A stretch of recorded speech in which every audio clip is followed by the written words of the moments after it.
Mahasiswa. Ketika mendengar kata mahasiswa, yang terlintas hanyalah bagaimana ia mengenyam pendidikan di kampus. Namun, tidak hanya itu, sebagai mahasiswa, kita harus bisa memberikan dampak positif bagi lingkungan sekitar. Oleh karena itu, dalam rangka memenuhi tugas PDB serta mengabdikan diri untuk negeri, kami kelompok 4 PDB A21 mengadakan kegiatan sosialisasi mengenai nilai-nilai Pancasila untuk menguatkan karakter generasi penerus bangsa. Serta target dari sosialisasi kami adalah anak-anak dengan rentan usia 5-7 tahun yang ada di daerah Jalan Kedungmangu Selatan, Gang 2, nomor 20, Kelurahan Sidotopo Wetan, Kecamatan Kenjeran. Mengapa sih kami memilih anak-anak sebagai target utama sosialisasi ini? Karena kami ingin mengajarkan kepada anak-anak atau adik-adik untuk dapat lebih mengenal Pancasila, serta untuk mengajarkan kepada mereka bagaimana mengamalkan nilai-nilai pada teman, kerabat, keluarga, serta lingkungan sekitar. Dan kami juga ingin mengenalkan kepada mereka mengenai tokoh pahlawan Indonesia. Dan tidak lupa, kami mengadakan games untuk membuat mereka merasa senang dan nyaman dan mengasah keaktifan mereka saat kami memberi ajaran.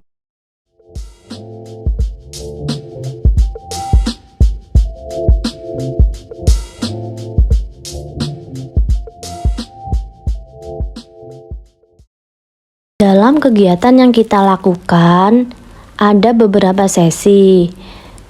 Sesi pertama, dalam kegiatan sosialisasi ini kami dimulai dengan memaparkan terlebih dahulu mengenai nilai-nilai Pancasila serta implementasi dalam kehidupan sehari-hari. Nah, tentu saja menggunakan contoh-contoh ringan yang biasanya terjadi atau dilakukan oleh anak-anak seusia mereka. Yang kedua yaitu sesi diskusi. Kami menyediakan beberapa permasalahan yang sekiranya dialami oleh anak-anak. Selanjutnya, kami membawa opini mereka dalam penyelesaian masalah menjadi sesuai dengan nilai Pancasila. Kemudian, menyadarkan mereka bahwa inilah salah satu bentuk nyata yang bisa kita lakukan untuk mengaktualisasikan dasar negara yang biasanya hanya menjadi hafalan saja. Nah, sesi ini secara tidak langsung dapat mengajarkan anak-anak dalam bermusyawarah untuk menyelesaikan permasalahan dalam kehidupan sehari-hari. Selain itu, hal-hal kecil seperti penerapan nilai Pancasila yang kita sampaikan juga akan menjadi dampak positif pada kehidupan sehari-hari mereka.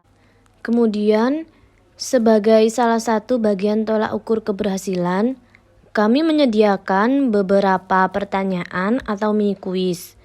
Selain dapat mengetahui seberapa jauh pemahaman mereka dengan adanya mini kuis, secara tidak langsung dapat melatih keberanian anak-anak untuk berani mengutarakan pendapatnya dan berbicara di depan umum. Setelah itu, ada sesi rewarding untuk anak-anak yang berani maju ke depan dan mengutarakan pendapatnya. Dengan demikian, akan menanamkan pada diri anak-anak bahwa keadilan sosial belum tentu sesuatu hal yang didapatkan sama banyak. Namun, lebih ke hasil yang didapat berbanding lurus dengan usaha yang dilakukan. Nah, selain itu, kami sebagai mahasiswa atau mahasiswi yang menyampaikan materi melalui kegiatan sosialisasi ini merasa cukup excited karena antusiasmenya anak-anak mendapatkan banyak pembelajaran dari kami. Yang terakhir adalah sesi penutupan yang dilakukan dengan doa bersama sebagai salah satu wujud implementasi sila pertama Pancasila, yaitu ketuhanan yang Maha Esa. Tidak lupa juga bergotong royong membersihkan tempat yang telah digunakan. Dari sini kami melihat bahwa anak-anak dapat dengan mudah mengimplementasikan nilai-nilai Pancasila Serta kami juga memberitahu kepada anak-anak bahwa nilai gotong royong itu penting karena kita bisa mencapai tujuan bersama dengan cepat. Kesimpulan dari proyek kebangsaan yang kami lakukan adalah terkadang Pancasila ada hanya menjadi sebuah hafalan saja, apalagi sejak adanya IPTEK yang menjadi jalan kesuksesan sekaligus tantangan. Sebagai generasi muda, selain menjadi agen perubahan, kita juga berkewajiban mengajak orang lain turut mengimplementasikan nilai-nilai Pancasila. Kami memulai dari anak-anak karena mereka merupakan cikal bakal yang masih segar dan polos sehingga kita harus mengisinya dengan hal-hal positif. Seperti hal-hal kecil contohnya, nilai Pancasila ke-1 yaitu toleransi, sila kedua yaitu memiliki sopan santun, sila ketiga tidak membedakan antar latar belakangnya, sila keempat tidak boleh memaksakan kehendak kepada orang lain, dan yang terakhir sila kelima yaitu bersikap adil terhadap semua orang.